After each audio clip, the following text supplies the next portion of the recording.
If TypeScript is typing your async function as promise of any, you are missing one simple annotation.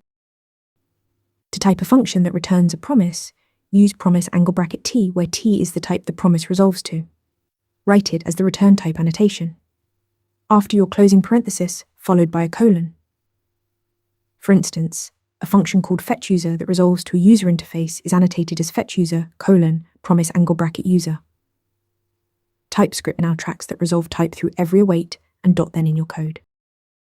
The annotation works identically for async functions. TypeScript automatically wraps your return value in a promise. So inside an async function, you just return the bare value directly. You still write promise *t on the signature. Async does not change the annotation, only the implementation. Here is a complete example. We define a user interface and getUser returns promise of user. Inside the async function, we await the fetch and return the passed result. When you consume getUser with await, TypeScript already knows the result is a user. You get full autocomplete on user.name.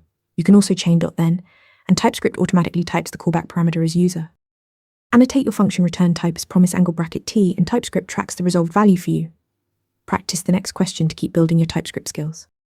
Want to get better at answering questions like this? With Interview Mentor, you practice real interview questions out loud. You get personalized feedback and a grade on every answer, and you can track your improvement over time.